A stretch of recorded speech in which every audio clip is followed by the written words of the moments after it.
Hi everyone, I'm meteorologist Joe Chaffee. We're going to start off by taking a look at Tropical Storm Don, this very small tropical storm that developed late yesterday afternoon out of a tropical wave that's moving westward. There's a tight area of convection here, but you can see on the satellite loop, each one of these boxes here is about 60 nautical miles. So you're basically looking at thunderstorms that are running about 120 miles or so in diameter. So it's kind of tiny. And when you have these small systems, sometimes you can get them to do strange things in both directions. Either they can strengthen unusually rapidly, or even to perhaps an unusual strength, and they can weaken just as fast. Now, I was looking at the morning reconnaissance aircraft report here, and it looks, based on that report that was out at 8 a.m., that this was barely a tropical storm. Max flight level winds that I saw were about 38, 39 knots. So it's just, kind of right on the edge. Probably supporting top surface winds of 45, maybe some sustained winds of 50 miles an hour. And the pressure's kind of high, too. So this is, not the most impressive looking of tropical systems at the moment. But I just want to be cautious because, again, sometimes with these small systems, they can react to some smaller scale features that the broader models don't often see.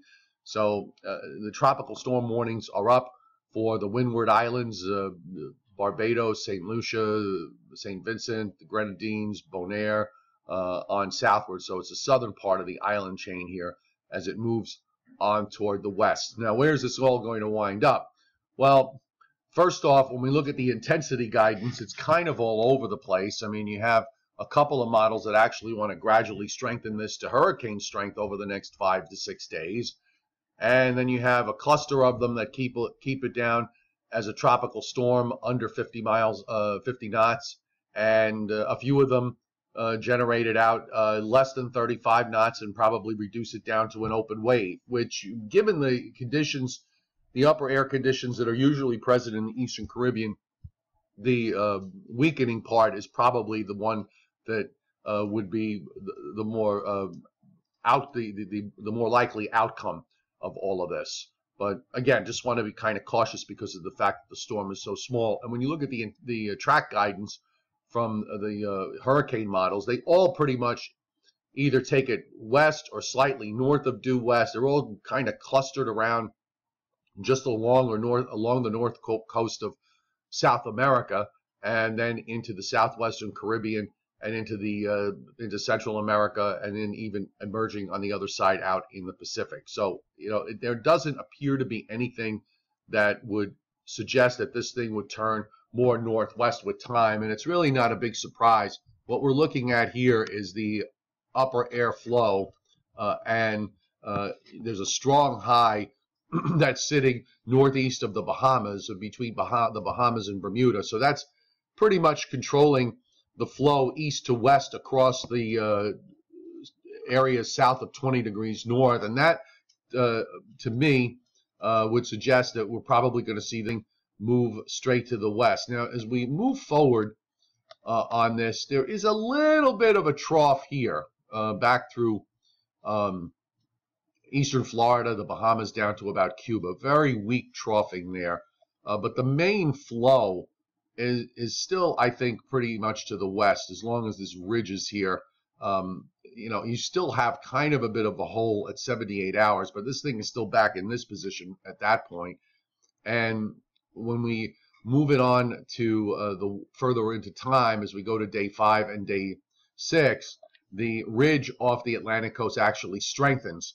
So this would suggest that the more westerly track is the more likely one. And in fact, I just want to look at, maybe we could take a look at the sounding here down. What does the sounding look like? This is where we could kind of get an idea of maybe how much shear is going on. Now, according to this, there's about 20 knots of shear in above 5,000 feet all the way up to about 20,000 feet, at least at the position that I picked out. That seems to be a little bit weaker than what some of the models were were indicating.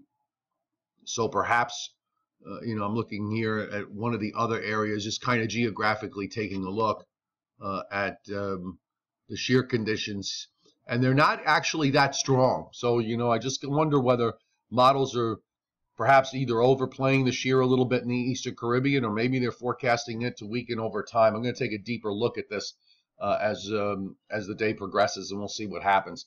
In the meantime, we have, just to take a look at what's going on in the Pacific, we've got Hurricane Fernanda, which is sort of, moving kind of northwestward here, north of 15 degrees north. You can still pick out a bit of an eye, but it really has passed its peak intensity that it hit a few days ago. And here's the overall look in the Pacific. So you can see it's kind of busy. You've got Fernanda here. Right here you have tropical. It's actually off the screen, so let me just widen the screen out a little bit. See if I can do that, or I'll just move it over. So here you got,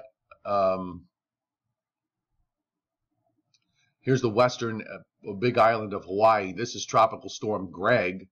You have a system in between that is actually drifting west-southwestward and is likely to become a tropical depression at any time. And there you have Fernanda as it moves toward the northwest. And again, I don't think this is going to be any kind of threat to Hawaii. Now, we'll give you a wider Atlantic view here. And there's another tropical wave behind it that the Hurricane Center is watching, and rates that, I believe it was a 40% chance that this might become a tropical depression or a tropical storm in the next 5 days. The conditions are somewhat favorable as it moves westward. And there's Don rolling along to the west and heading for the southern Windward Islands. Now, I've got the water vapor imagery of the Atlantic. And the dry air is a little less prominent here. Here's Don there. Here's the second wave that really doesn't look all that impressive at the moment. You still have a bit of dry air through the tropical Atlantic, but not as much as was there a few days ago. And you also have an area of dry air in the central Caribbean, which seems to be shrinking. And you have a lot of moisture out to the west, but you still got this raging upper low in the central Atlantic. So here's one. Here's another upper low that's off the east coast. So, this is not creating the best of conditions, at least north of 20 degrees north. So we'll see. Maybe the tropical Atlantic, seems to want to be active this season. So we'll kind of let the trend be our friend and we'll see what happens. And here's a look at the water vapor imagery in the Pacific. And, here's Hawaii. Look at these strong southwest winds there. This is one of the reasons why Hawaii is kind of, it sort of has a protective covering over it to some degree, because there's always some kind of upper air system in the Pacific that's generating strong westerly winds aloft. You can see it there. And there's also a huge area of dry air in between where Fernanda is and where the Hawaiian Islands are. And you can see how extensive it is. It runs almost from all the way from the coast of Southern California all the way southwestward. There's this big chunk of dry air, and here are your tropical systems out to the east. Let me just move this over. Come on, there we go. So here you have here's Greg, and here is the system in between that's probably going to develop any time now, and here's Fernanda on the westernmost flank of all these tropical systems. So you kind of got this train of tropical systems that extend, all the way back to where Tropical Storm Don is. So very, very busy for mid-July. Okay, let's look at stateside and see what's going on. We don't have too much change from yesterday. You've got this zone of tropical moisture, this frontal zone that's offshore, the weak frontal zone that is producing some showers and thunderstorms from northern Florida northeastward out over the open waters of the Atlantic. It's very warm and humid here in the northeastern part of the U.S., and you still got these disturbances that are kind of swinging across the Great Lakes from time to time. So each one of them has the potential to produce some showers and thunderstorms. And here we go out in the west, where we have sunrise approaching, and there you see the arms swinging by, and we've got some showers and storms that are moving across the Dakotas. The diurnal showers and storms in the Rockies seem to be dying out, and the West Coast is pretty quiet. And the radar will bear that out. There's some activity up in the northern plains, off the Carolinas, and then you have there's your area off the Carolinas, and the thunderstorms that were that developed in the afternoon and evening in the Rockies just kind of die off. So I'm going to see if I can we'll get the upper air here. By the way, I'm going to try and kind of mix it up a little bit with the live streaming and doing it this way, because when I do it this way, I'm able to draw, and you can get a full scale view of what's going on. And going forward with the upper air pattern in the jet stream, really, we still don't see that much in the way of change in the overall flavor. We keep getting these troughs dropping into the east. The main ridge is out in the west. You can see it here. This is at Thursday of this week, so Wednesday night, Thursday. So here's your ridge in the west. Here's your long, big Atlantic ridge, and that's keeping the flow, westerly and pretty far to the south in the tropical Atlantic. And here are your trough. You get these troughs that keep coming through in the jet stream, which is right into the United States, down to about southern Virginia. You can see it here where this last line of the height line is. That's running from off the Pacific Northwest coast and then down to about southern Virginia. So you have strong westerlies from there eastward out into the Atlantic, and we really don't see too much change in that going forward. The ridge is still in the west. Long range wants to drop another trough in the east as we get into the very beginning of the month of August. So this really, to me, just kind of says everything is just going to move full steam ahead until further notice. And we'll give you an idea of what the day-to-day weather looks like. And let me just roll back.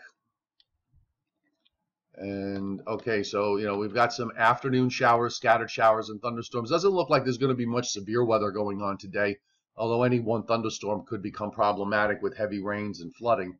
Probably some scattered storms again late Wednesday. Then on Thursday looks to be the hotter day of the week here in the east. And then going forward, we're looking at some showers and storms late Friday. Here's a cold front a weak cold front that's moving on through. Doesn't have a whole big push of dry air behind it, so the weekend is likely to be warm and humid with chances for showers and thunderstorms here in the east. And more of the same for next week. Same story. Weather systems moving through from time to time, occasional chances for showers and thunderstorms and very warm and humid weather. While in the west, it pretty much remains status quo until further notice. Until we get that ridge out of the way, we are just going to see the same situation going on in the west. And by the way, in the upper Midwest, in through Minnesota and Wisconsin, that has been a big area for thunderstorms for many weeks now. And that's because of the fact that the jet stream, the southern part of the jet stream, is lying very close to that area. You've got the big hot ridge out to the southwest of it, and you've got these troughs moving along. So there's going to be that one zone where thunderstorms are going to be favorable and occurring on a regular basis. And you can see it here through the upper Midwest. Just rolling it back now, we're going to start from today. We have some storms there tonight into Wednesday, again on Thursday, and actually some strong thunderstorms might be indicated here. And then for Friday, we've got some, and then we've got some more over the weekend, and then we have some more early next week. So on and on it goes. That area has really been the favorable zone. So until the jet stream can kind of shift further south and that ridge in the west shifts further westward, you can get the jet stream to come further south so that you can get some drier air to come down into the northern plains and upper Midwest. That part of the country is still going to be dealing with the same story. Okay, so let's end it here, folks. Thank you for subscribing to my YouTube channel. If you haven't, hit the subscribe button, because you get these videos and you get live streams, and I have some idea of what I'm going to do with regards to tropical storms. Maybe dealing with them separately and live streaming them when that becomes relevant. So we'll be doing a lot more of that. And you can check out latest website posts on meteorologistjoechaffee.com. And Angry Ben is on nycweathernow.com. Long Island weather on weatherlongisland.com. So got you guys all covered. Have a great day, and we'll talk to you on Wednesday.